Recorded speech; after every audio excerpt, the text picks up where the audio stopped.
Okay, good morning, good afternoon, depending on where you are. This is our monthly virtual program, Legends and Leapers. It is actually the first Legends and Leapers of the 2026 year. My name is Ramon Lowe. I'm the Director of Membership and Industry Engagement. And before I turn it over to Ricky and Lauren, just a few housekeeping items.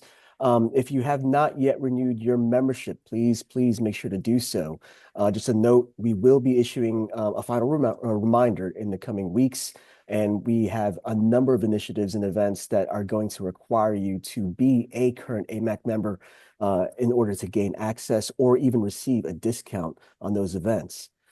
Secondly, registration for our Economic Opportunity Policy Forum, which takes place March 18th to the 20th. It's now open.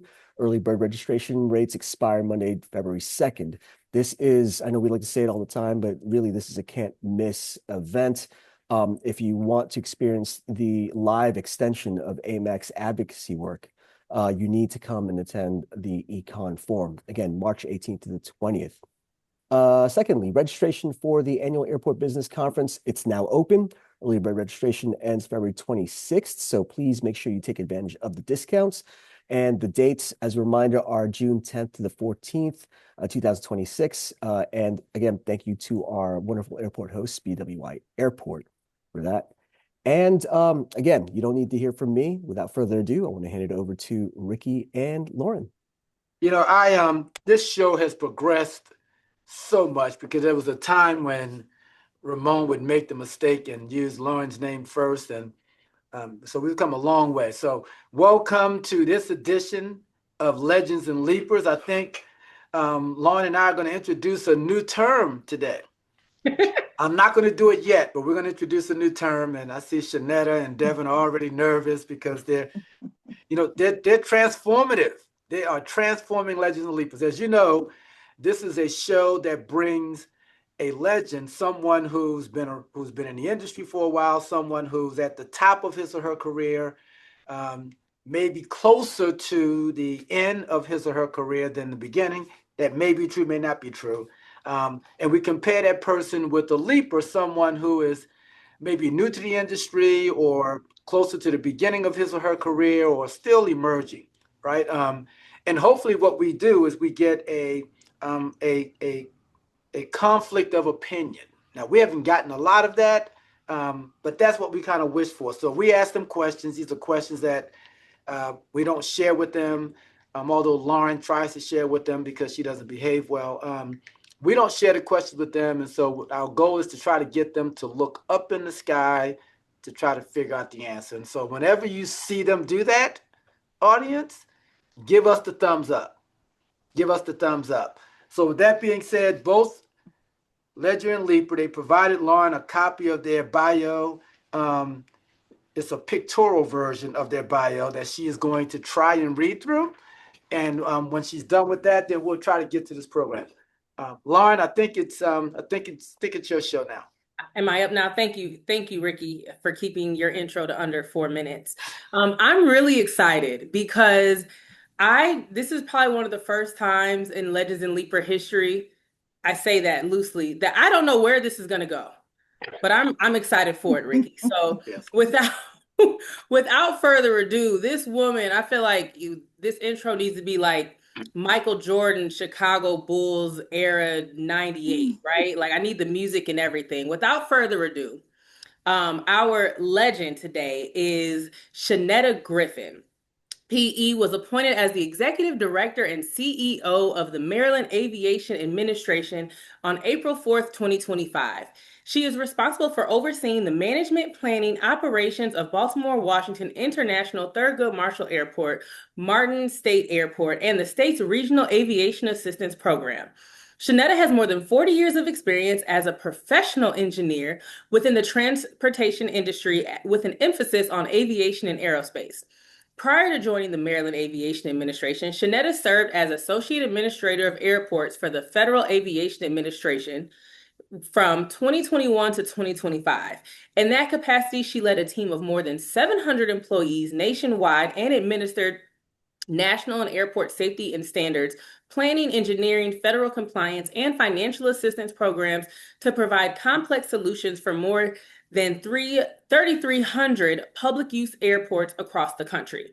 Before joining the FAA, Shannetta served in an executive leadership role for the Indianapolis Airport Authority and the Columbus Regional Airport Authority. At IAA, she was responsible for the management, engineering, planning, construction, environmental, and supplier diversity program for multi-million capital and operating budgets for the Indianapolis International Airport and 5 reliever airports. As the chief commercial officer at CRAA, Shannetta maximized revenue in real estate and land development, air service and cargo development, concessions management, and parking ground transportation, increasing concessions revenue growth and achieving record-breaking passenger growth. Subsequently, as the Chief Development Officer, she led the planning and execution of the authority's largest capital development program, a $2 billion with a B project, $1 billion project consisting of a new passenger terminal, consolidated rental car facility, and hotel.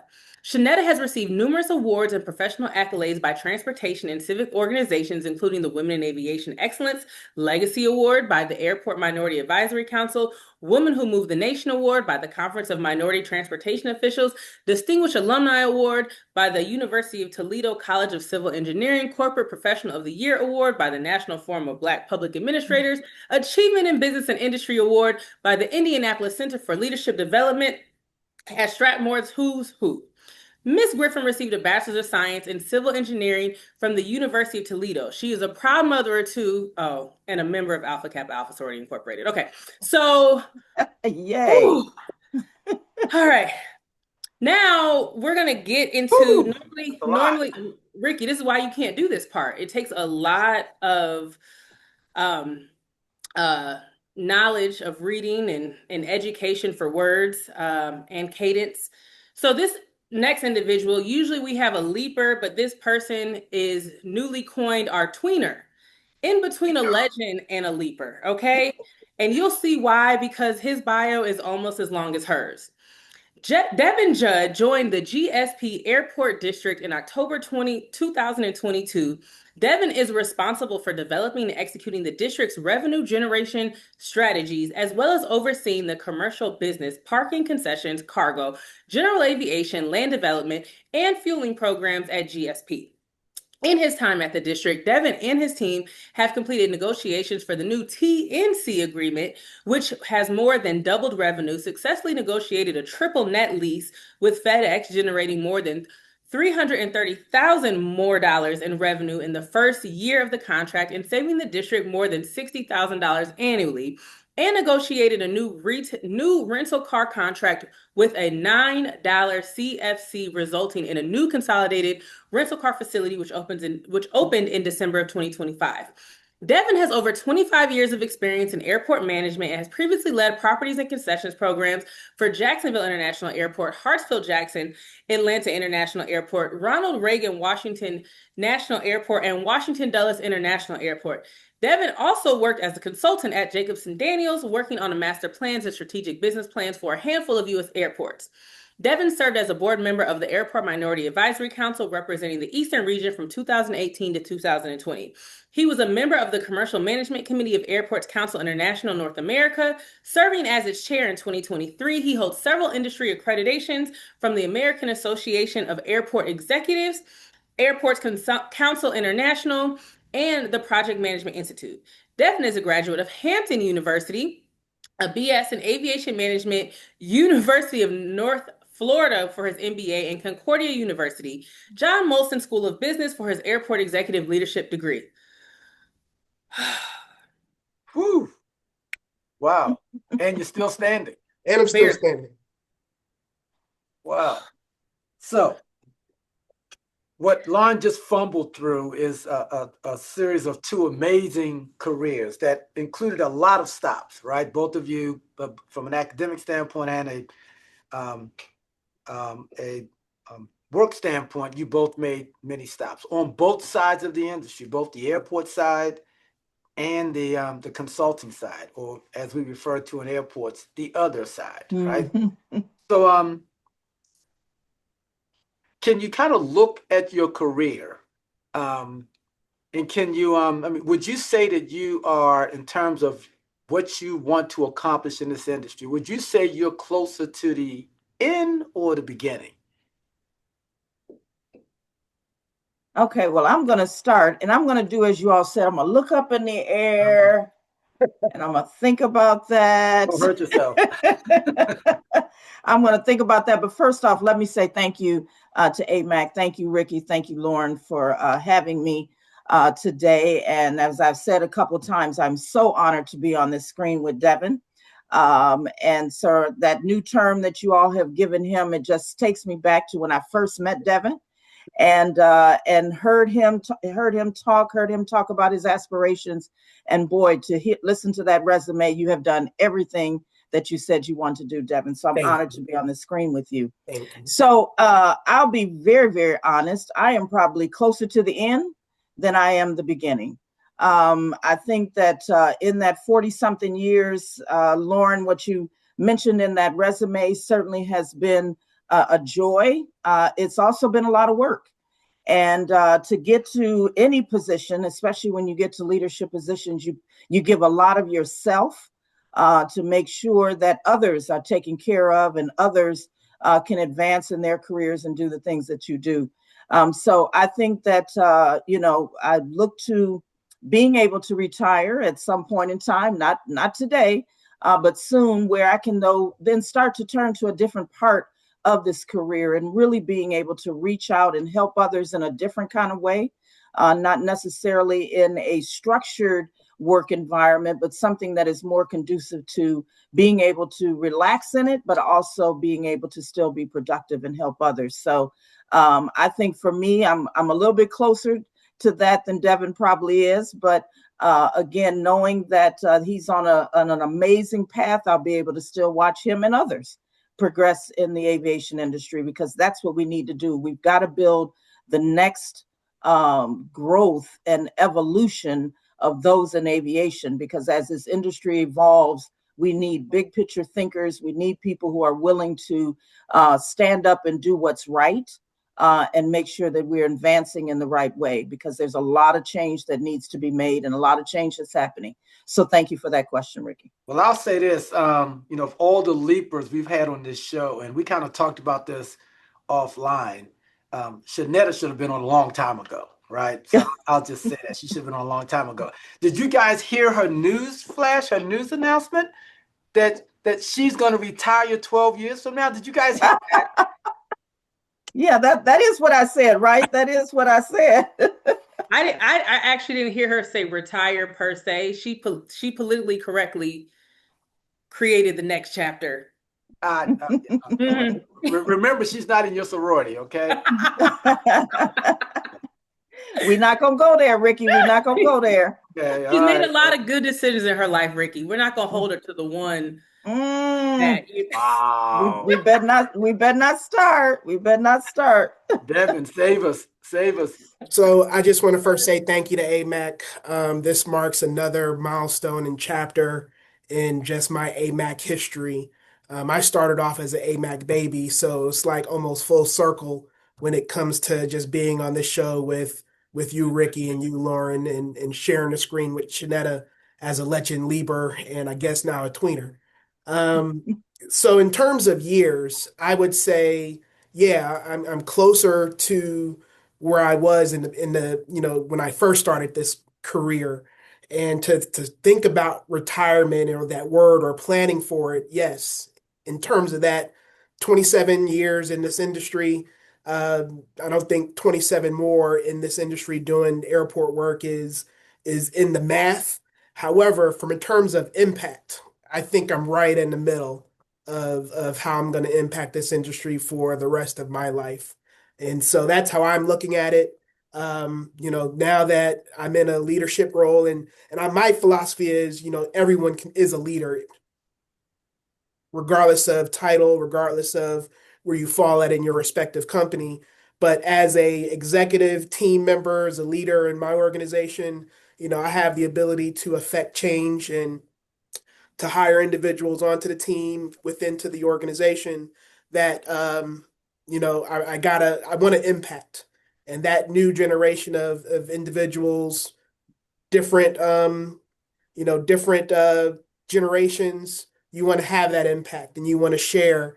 So even in that, I'm still a tweener because I can still hear the teachings of some of my, what do you call them? Some of my, That happens to tweeners, the first thing to go is your Mentors, memory as a predecessors. mentors, predecessors, you know, your generation before me, you want to help those generations after you. So yeah, Well, that was actually a setup question. It was. absolutely. And for the record, Deven owned the title tweener. He said it himself. He did. Yep. You're the first. But that was a setup question. So both of you confirmed what Lauryn read on your resumes, that you've been working in this career, in this industry for a long time, and you've accomplished a lot. So again, looking back at your career, which of those stops that you made throughout your career would you say impacted your career the most? I'm probably going to say my second stop. So when I graduated from the University of Toledo, I took a job at a small company in Ohio, Bowling Green, Ohio. And I started out, most people probably don't know, I started out as a bridge engineer. So I was going to design bridges, thought that's really what I wanted to do. Turned out I didn't want to do that. It was constant, same calculations. So the company that I worked for did a lot of aviation work. And so I one day just asked, hey, can I design some of these taxiways and runways instead of bridges? They said yes. I ended up going on a vacation to Atlanta and ended up talking and interviewing actually with several people. Ended up interviewing with Williams, Russell & Johnson, which is a minority-owned engineering company in Atlanta. And ended up taking a job with them where they were the program managers out at Hartsfield-Jackson Atlanta International Airport. That really is what gave me the basis for where I was going to go in my future. We did everything from soup to nuts. We procured, we designed, we planned, we did the construction inspection, we hired, we did everything soup to nuts. And that really is what taught me of what it was going to be about in aviation. The mentors, the people that worked with me from the airport, I think of Ed Lamar, who was in charge over at the airport at that time in the procurement and planning area. I think about all of those individuals that really set the stage on one, being a professional, and two, really what it was going to be like in aviation. The other person that was very instrumental in that was a gentleman named Michael Pack, still my mentor, my friend, my sponsor today, helped me to think about, what it was going to be like to be a leader, but also just to be in that space of learning about airports, learning about engineering. And I just tell this story all the time about where we worked was in a cemetery, in a trailer. And everybody would come to work in jeans and sweatshirts and all these, and he would always come in suits. Well, one day he said, Shannetta, you really need to dress for the meeting you'll never know that you have. The next day, very next day, the mayor's office called and said we all needed to come over to a meeting at the airport. Jeans, T-shirts, all of that. Fortunately, I lived close to home and I was able to run. But that kind of a message, that kind of mentoring set me on a path of always thinking about how you dress, how do you act. That first impression is everlasting. So I think that was the most instrumental time of what guided me to start thinking about my future career and how I was going to engage with people, how I was going to engage from professionalism, and how I was going to engage in the engineering profession of following ethics, doing what was right, but making sure I was always putting people first. So I think that's my most, probably what set me on my path that I'm on today. All right. And then for me, passing through, what's the statement they always say? On your way to heaven, you're going to pass through Atlanta. Well, my time in Atlanta, I would say that. What are you saying about me? I've never heard that one, but Ricky, No. you're on your way. You made your stop. On your way to heaven, you're going to pass through Atlanta. My time in Atlanta probably was the most, every stop has been impactful to my career, obviously. But I would say Atlanta was probably the most because that's where I got the opportunity to do all of the training that the city of Atlanta afforded me. I got my AAE while with a city of Atlanta employee. I got my project management accreditation while working for the city of Atlanta. I did my, IAP through ACI World in Atlanta, and then an executive leadership program in Atlanta. So that time, being around those individuals who not only encouraged you, but set you up for success, having the opportunity to just to do stuff. And Atlanta, the city of Atlanta afforded that. Working for the airport afforded those opportunities. And so I would never forget that. Without that stop, I would be lucky to just have one of those accreditations, but to do four of them within my time there, that was absolutely amazing to me and forever grateful.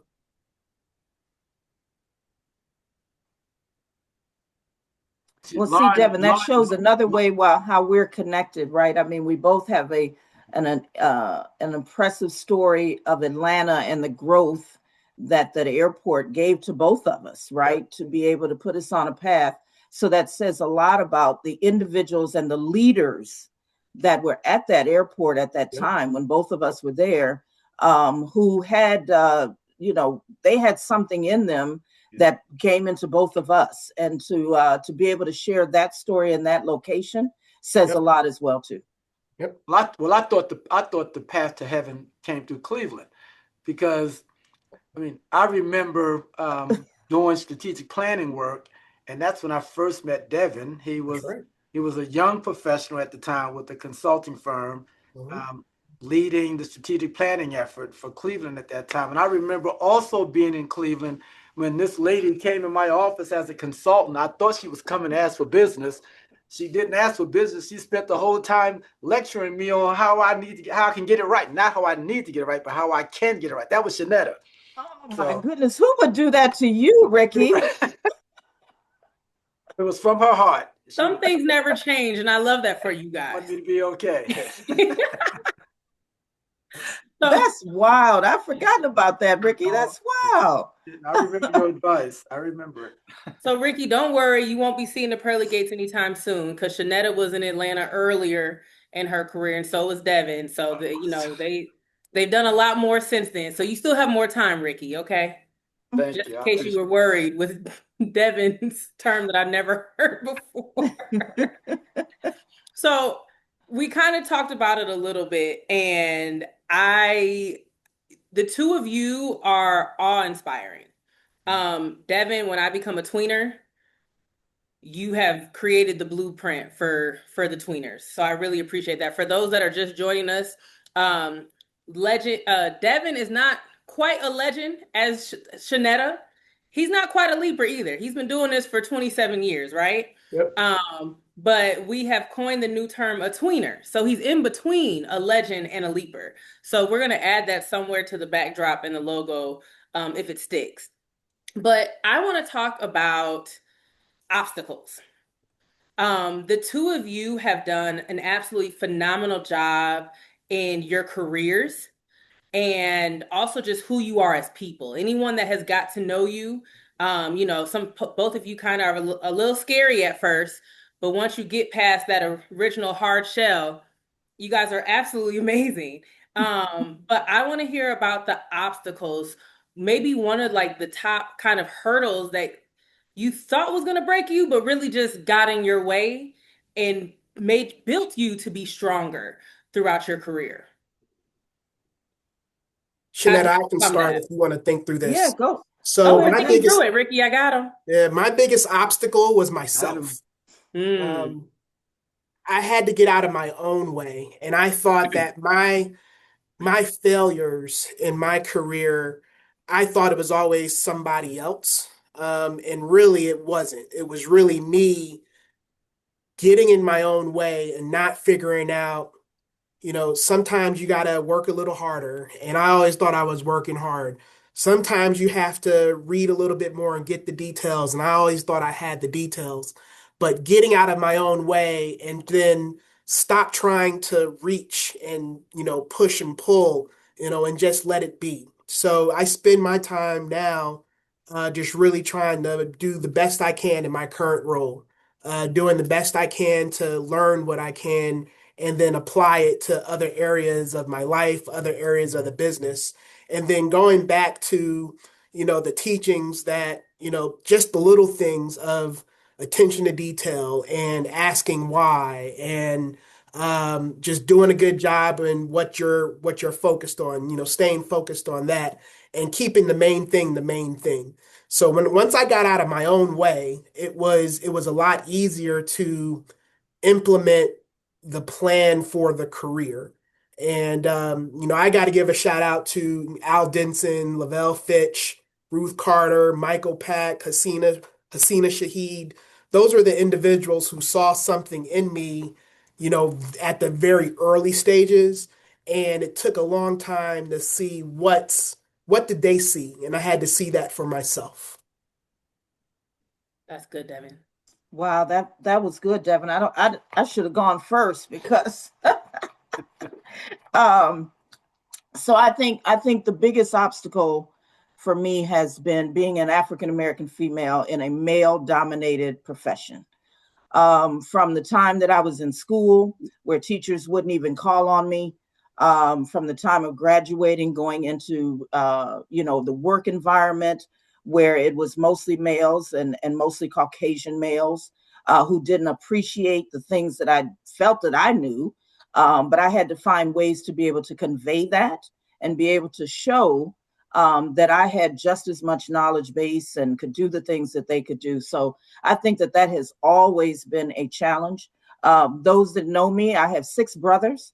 And so they really kind of built that facade probably that you talked about, Lauryn, where I start probably more a little hardcore, and then I allow people to learn more about me and know me. But that was because of what I had to really contend with at all levels. Every organization that I've gone to, most of them, I have been the first African American to hold those positions, African American female to hold those positions, and sometimes the first African American person. So being able to navigate in that space and being able to continue to have to prove over and over and over what I can do, who I am, the type of person I am, the leader that I want to be, that has probably been the biggest obstacle. And it hasn't stopped today. So that's always something that you have to navigate. And people always talk about, women in these positions and how are you going to adapt as a female and those types of things. But we're all still people.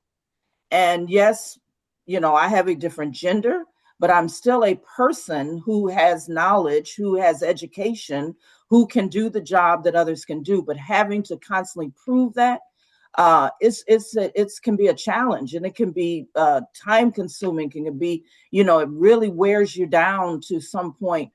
So I think that's probably been the biggest obstacle. But the flip side of that is that once I showcase who I am and what I can do, then the doors open. People become different, people act different. And that's usually the message that I try and give as I talk to students and I talk to others. Never let some one thing kind of get you down, put you in a place where you don't need to be. Because if you stay there, if you get stuck there, you will be stuck and will be hard to get out of that particular place, because you start to think badly about yourself. You start to question things that you do. You start to say, hey, did I make the right decision?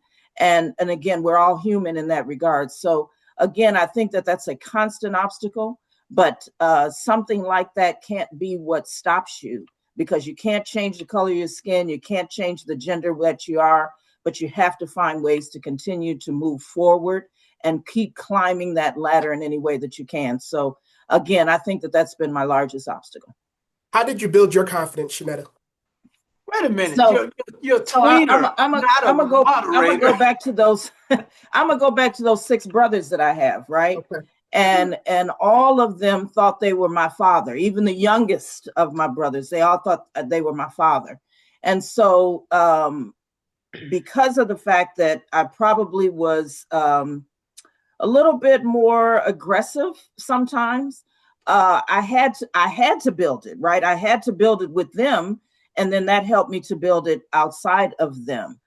Because I was always on a place where I'm trying to stop them from breaking my dolls' heads off, or I'm having to get out and play football and basketball with them. So I really built a stronger facade than I was internally. So and then really it just became that I knew my stuff, right? I just felt confident that I knew what I was talking about. I felt confident about the direction I was leading people in. And it just kind of came more natural, but it certainly started with them and giving me that exterior that I had to then change around and make it into interior as well. Yeah, so one of the things, and sorry, Ricky and Lauryn, that I'm taking over, but as a father of You two go, kids, tweener, you go. as a father of three kids, two of them are girls. My oldest is 20, and she's senior at not senior, but a junior at Boston University. Second daughter is a junior in high school. And one of the things that I tried to do as a father of these girls was we talk at the dinner table to create that confidence in public speaking. But one of the examples that I do have in helping to build, confidence is my middle child, Ava, was going for a internship, and I knew the company that she was, I knew the people, I knew the CEO, I knew her hiring managers, and I could have easily made a phone call. But she was able to get the earned internship without my help. And I kept asking, have they put two and two together with the names? And she said no. There was a joke in there that said, no, they don't care about you, Deven, anyway, or care about you, Dad, anyway. But anyway, as she finished up her internship and I went to a function with her company, they put two and two together and recognized it. And they asked me, why didn't you tell us? And I said, I wanted to build her confidence knowing that she got it on her own and that she didn't need her dad's help in making a phone call.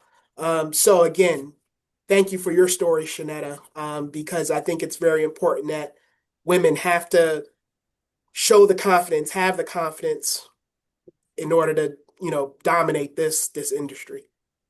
Yeah, thank you for your story, Shannetta. No, thank you, Deven, for trying to take over the show. So, both of you touched on, the fact that you have people in your lives that love you, care about you, whatever. And I'm sure at some point they gave you gifts, right? Now you're probably wondering, where is he going with this? But that's how my questions normally evolve. You don't know where I'm going with this. So I would like for you to look at a gift that you received from whomever that best symbolizes your career or your legacy. And explain why. So I'll start off if you don't mind. Wow. So Go ahead, Deven. the gift I've given, so my mom gave me the gift of building relationships. She was a elementary daycare teacher at the school that I went to daycare at, and she always said you can make friends with anybody, and that's what I did. And so the gift of that relationship building, uh, making friends, always trying to find the best in people, she gave that to me, and that has helped me throughout my career. Um, People would call me a sort of a compassionate gift, where I have that ability to be compassionate, but also be direct and do what I have to do. But building relationships, that collaboration has gone the longest I would say, in my career and my success. So I'm going to say that gift is the gift that my husband gave me. Most people know that I lost my husband in 2017, but the gift that he gave me are my two beautiful children. And both of them have been inspirations. And now I tease all the time that they're my mother and my father. But they have given me inspiration. One is a mother, of showing how to give love. Again, a lot of people may know I lost my mother when I was 2. So they showed me how to give love, but also how to receive. Sometimes, when you are mothering and you are, professional as well, that balance is very, very hard because you bring work home and you're always in this work environment. So even today, they still continue to provide me with guidance, with thoughts, with suggestions on how to navigate with multi-generations, right? They tell me words I shouldn't be saying. You can't say that, Mom. You know, those types of things. But they have been a gift of throughout my entire career of how I made decisions, how I decided to take jobs that were outside of where the family lived, and I commuted back and forth. Being able to allow me to do that and say still they felt comfortable. They felt that I still would make it to every basketball game, or I still would make it to every play. I still would do whatever it took to show that I was giving love, and then they showed me that love in return. And so, you know, as I've gone on this different path and taken these different positions, they've always been there to give it encouragement. And they've always said that you can continue to do, you know, Dad always said you could do this. He said you should write a book. He said you should do that. And they continue to provide that love and encouragement. So that is the greatest gift are my two beautiful children. Wow. Both of those answers are gifts. Gifts to the audience. So, Thank you. Shannetta, I had a question that I was going to go with, but you just kind of segued in a different direction. All right, and I'm going to start with Deven. If you were going to write a book, what would the title be, and what would the book be about? Wow. There's me looking up at the clouds. Right. That's too, Ricky. Yes. That is. So my book would be about how a little boy from New Jersey, New York, learned how to grow the confidence, grow the wherewithal to do something outrageous, as in helping to running an airport. And to think of that little boy, if I could tell him, you know, because that little boy is still in here somewhere, you know, he still likes to watch the cartoons and still enthralled by Star Wars, and, you know, still gets excited about Legos and puzzles. If I could tell him that he was going to be an executive one day, I would tell him to get ready.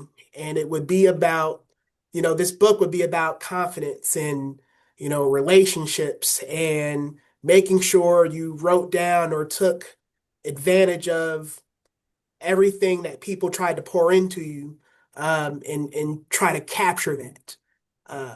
The title of it, you know, I don't want to be cliche, but The Unexpected Journey. But again, it's very unexpected, you know, especially coming from, I'm the fifth out of six kids, and it's one of those things where you just never know that, hey, Deven Judd, father of Francine and Lemuel, Vice President, Chief Commercial Officer at GSP Airport. It's crazy to me. And now you can add tweener to your resume. Add tweener. Tweener. The first. Tweener the first. The inaugural first tweener That's right. of AMAC Legends and Leapers. Yes. Well, Hold on. Go Shannetta for has to answer. Well, I was trying, as Deven was talking, it's so funny because it just gets crazier and crazier. Deven mentioned Star Wars, he mentioned puzzles, he mentioned Legos. All of this is stuff that I do. I'm excited about that, Deven. I'm telling you, this connectivity is getting me. I would probably say, I'm gonna start with the title of this book, and I'm gonna think about what I say all the time is about my purpose. So it would be my purpose, God's journey.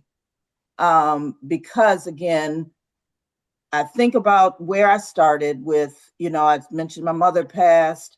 I was raised by my aunt and uncle. And so to start there and to end up where I am all the pieces in that book would be that life journey, and how I truly feel as though in that journey, I have fulfilled God's purpose for my life.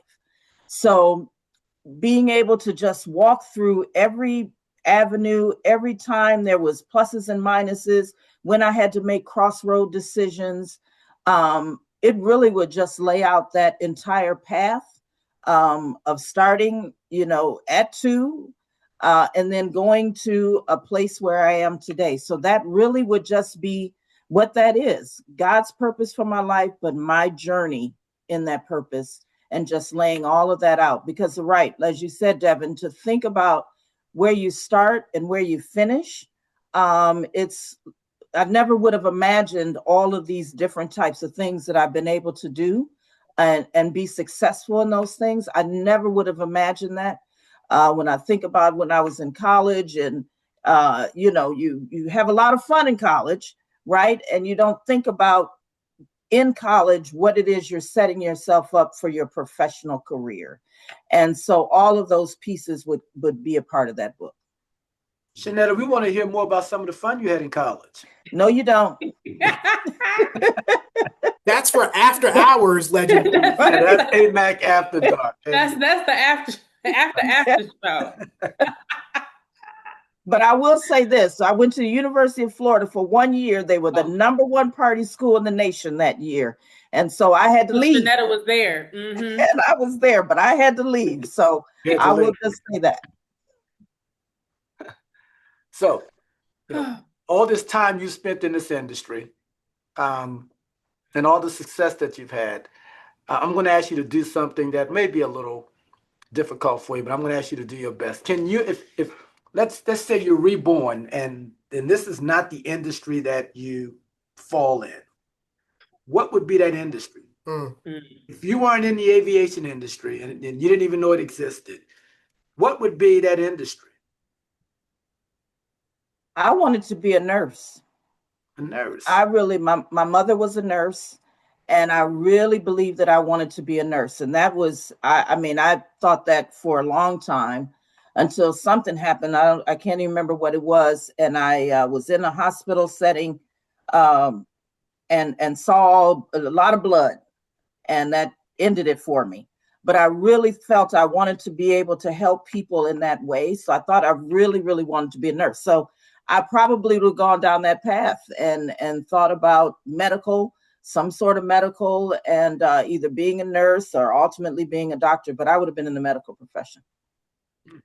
And my mom was a teacher, and I would have been a teacher leading up to a principal of a school, running gym class and coaching football, baseball, basketball, and doing something like that. I almost took a career change about 10 years into my aviation career and was going to go back to school to become a school administrator, but realized that the pay cut would be too great for my young family. So I stuck it out, and I'm glad I did. I can see that, Deven. You got the quarter zip, you got the little fade on the top, you got the lanyard. So Lauryn, that's the Mohawk fade, I like it. I like it. You would be cool with the kids. Yeah, for sure. But not play no games. I like that. Okay. That threw me off for a second, but I'm back. So yes, stay with us. We're gonna, we know, and I'm not gonna use the term per se, but we know that we are currently under attack as far as women and minorities are concerned, right? And you all have done a phenomenal job throughout your careers of mentoring, motivating, and advising the whole nine for a lot of people. My question for you is, where we are right now, how can we do more? How can you do more? And what is your mindset right now in your current positions to be able to help with the succession planning of women and minorities in this industry? Well, I'm going to start with, I think Ramon, when we started, he talked about the upcoming AMAC conference in Baltimore. and the vision of that conference, right? We are in a very unprecedented time. And really, when we think about what the theme of that is, to reform, to rethink, and to revision, those might not be the exact words, but we have to start thinking differently about how we do business, how we sell business, how we work together. We have to think differently in that regard. So right now, I'm more mad almost every day when I hear about how things are happening and occurring. But I'm also mad about the fact that some people won't rise up and say, this is wrong. It is just wrong. My daughter lives in Minneapolis, and she lives right down the street where that young man that got killed just the other day. ICE is living right down the street from her. Every day she has to have a level of fear that it could be me. You know, one day she couldn't even get to her apartment because the police had blockaded both ends of the street. She couldn't even get to her apartment. We can't live like that. And so we have to think about how we're going to navigate in this space. We can't just shut down. We can't just stop working. And all the statistics show that small, minority, women-owned businesses are the backbone of our economy. And so when you start taking all of that away, when you start finding ways to diminish that, we're diminishing what we are as an economy, as a business, as an economic driver. All of, you know, the airports that all three of us work at, the big thing we talk about is economic impact. That means jobs, that means pay, that means creation of how we're going to build out businesses for the future. Small, women, local businesses are the backbone of that. So yeah, we have to do something different. We have to think about things different. We can't do, because of the IFR, we can't track participation, but that doesn't mean we can't still continue to provide guidance and support and ways that we can help these small businesses to compete with larger businesses. All of these large firms, they're becoming conglomerates. Buy this company, and they believe that one-stop shopping is the best. Well, it's not necessarily, because you're not always going to have that A team. A smaller organization, you can help and guide them and give them the resources that they need to be more productive.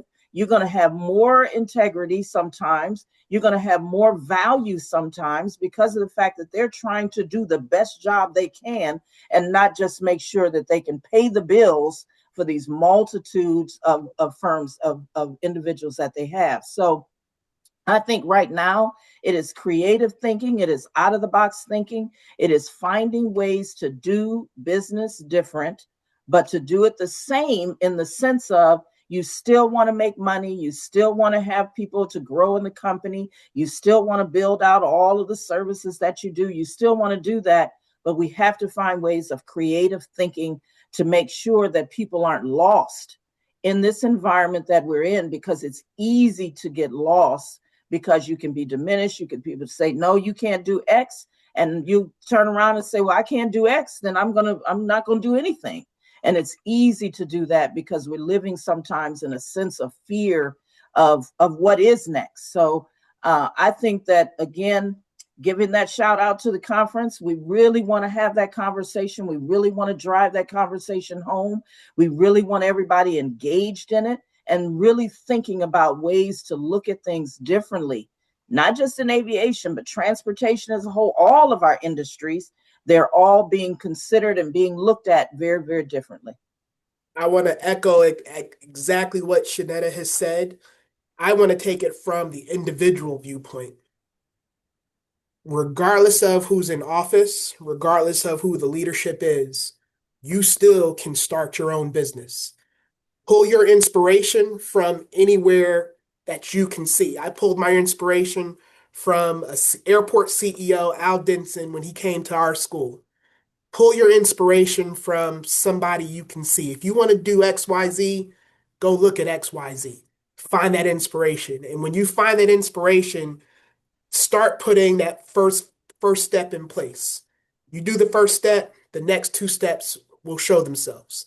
You do those next two steps, those next steps will show themselves. And then finally, at the end of those steps, you've actually moved somewhere. So if you can't find your inspiration, talk to others, ask questions. I peppered Mr. Denson with question after question about, what is the AAE behind your name stand for? What does an airport CEO stand for? I pulled inspiration from job descriptions. I looked at the job description and said, oh, I want to do that. And then I would go do what the job description says. And so you got to have some grit. You got to pull some inspiration from somewhere. You got to dream big. You got to talk to folks. You got to network. You have to do all these things from the standpoint of nobody's going to do them for you. And if you want something bad enough, then you're going to have to put some effort into it. It's not going to be easy. Can't say it's going to be hard, but I can guarantee you it's going to require some work. That's good. Shannetta, you said you'll be done some 12 years from now. Deven, I think you said 20, you mentioned the number 27. So when you guys are done in this business, what do you want people to say about you when they're talking about you behind your back? I truly want them to say that she was inspiring. She was honest in the things that she said. She was ethical in the things that she did. And she really cared about people. I think, again, I say my purpose all the time, and I truly believe that's a part of it. I don't know that people will say that, oh, she was the best engineer. I don't know that they'll say that she was the best manager. But I'm hoping that they will look at my heart and think that, the things that I said, the advice that I gave, the hugs that I gave, or the hugs that I received, they were all genuine. And they were something that I truly believe would be the difference in the person that I am and the person that people see versus the manager or the leader that I am. I would hope that that's what they would say. And for me, I want them to say that when they were in my presence, that we were having fun, that they were seen. I want somebody to say, Deven saw me. Deven, took the time to get to know me, have that talk. We established a relationship, and I'm a better person for it. I don't ever want to leave somebody feeling like, they were disrespected, nor listened to, nor felt that they could not come to me with an issue that wasn't tried to, that I didn't try to help them resolve or talk through, that I was always there. So Rachel Goodman came with a powerful question towards the end of the show, but we're going to ask it. So she said, you've both seen tough economic times in aviation, right? Both with your years of experience in bringing fresh ideas. When the industry hit a recession, what did you do to keep moving forward? I think, one can also talk about the recession and also COVID. We've seen a lot over the past just 2 decades.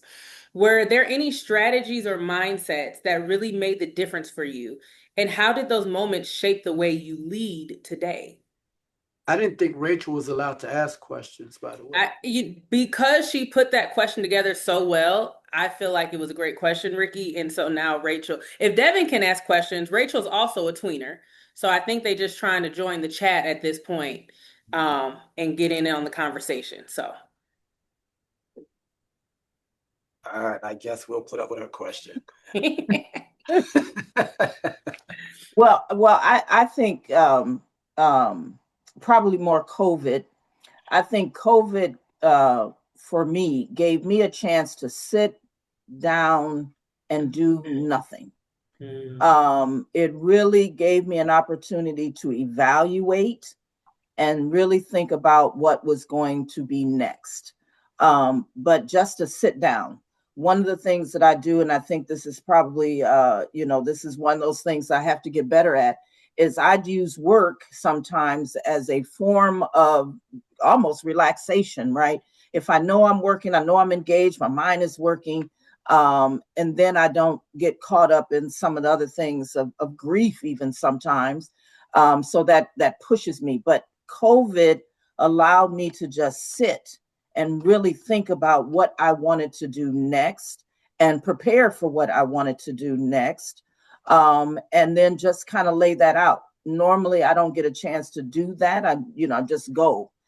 So I think it did that. So I think in those moments, we have to find ways to just stop and think and really plan and strategize about what you want to do. Because if you just always go head first, you're not thinking about all of the obstacles and the challenges or the pluses that could be there. You just kind of go at it. So I think that that's one thing that you have to do, regardless of the situation, regardless if you have that moment in time, is to really think about what you want to do, how you're going to do it, who's going to help you do it, and how are you going to engage to make sure that you're successful from one place to the next. And I think that that's an important part of what we have to do. Just stop, just slow down for a minute and really plan it out and think about it.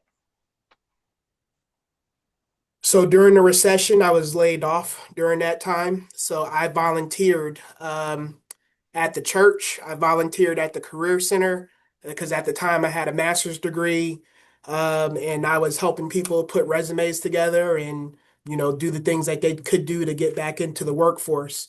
I also had a family of three and a wife that I had to support. So when I wasn't volunteering, I was putting in resumes and sending off applications and trying to do whatever in order to get back into work. And the story into getting back into work, that's a whole 3 chapters in the book that I'm writing now, Unexpected Journey. But that's it's putting in the work, it's volunteering. During COVID, I was helping companies or helping concessionaires with rent relief. So at MWA, I was down in the basement helping with rent relief, trying to get companies through CRISA and ARPA and helping to do those things. I was, just working. And I remember just sitting down in that basement and just being tired. I was putting in 16-hour days in order to understand the impacts from, the pandemic on concessionaires and then relaying that to our management team in order for them to help with decisions and just putting stuff together. So during those times or slow times, you still gotta move, you still gotta work, you can't be idle or you can't wallow in, oh, this is happening to me. It's happening to all of us. And if you can work something, if you can see other people work, then you should be able to do something as well. Good. Well, So oh, go ahead, Ricky. Well, I think we're signing off now, right? Because Ramon showed up. I was just going to No, say. no. I'll allow it. Go ahead, Ricky. I'm going to sign on to Patricia's statement that this has been an amazing, remarkable kickoff to 2026 too. Amazing, with the exception of Deven losing his mind and turning into moderator. This has been an almost flawless show, And He meant Yvette, but we Patricia, will you not said be it. inviting him back. We will not be inviting him. However, Deven, if Ricky's contract doesn't get renewed, I know who I'm calling. So thank you. I have one real quick. Sorry, Ramon. No, you're good. You two are absolutely phenomenal. Like I am just always in awe of the two of you. Ricky, we talked about Deven retiring. He still has like 2 more kids to get through college, so he's gonna be here for a minute. But as far as you two, what was a quote or some words of wisdom, words that someone has instilled in you or given you that made the biggest impact on you personally and professionally?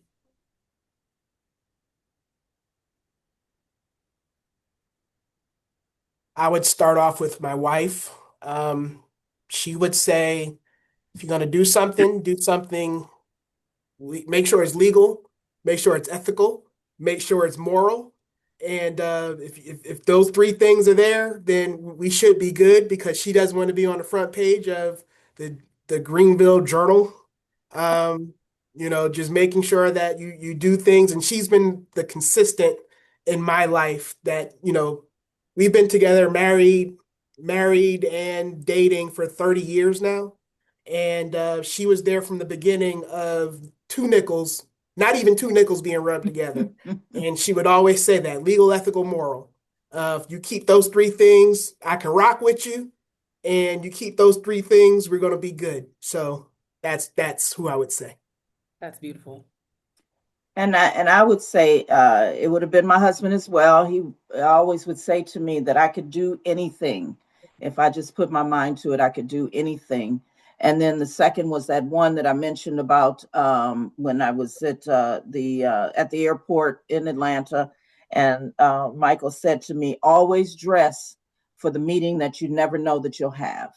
And I think that that's about first impressions. First impressions are everlasting.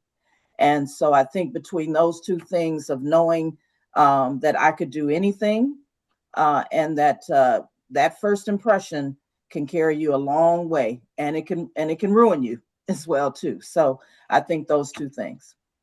That's good. One of the things, Shannetta, that you said earlier, you were saying, you know, I might not be the best to have ever done it. You know what I mean? But one of the things that I've heard through the grapevine is you are by far the best CEO that the Maryland Aviation Administration has seen in decades. So I kudos to you, because I heard that you are just killing it as #1 CEO of all times over there at BW. Oh, sorry, Ricky, you worked there too at one point, right? I'm gonna say this. You often say stuff that's off the wall that I don't agree with. I'm not gonna disagree with you on that one. I love Lord it. have mercy. That is remarkable. Well, I do want to thank you both for one, having me and having me on this stage with Deven.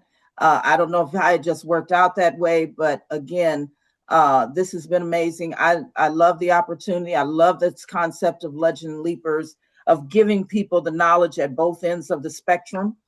Because there's somebody at both ends of the spectrum that's out there that just needs that one little nugget to keep them going. So thank you all. Thank you to AMAC for having me and having Deven today. And I don't want to speak for Deven, but I thank you all. I thank you very much. Yeah. Thank you, Ramon, Ricky, Lauryn, Shannetta, I love you. Always have looked at your career as an inspiration, as one of my inspirations for me.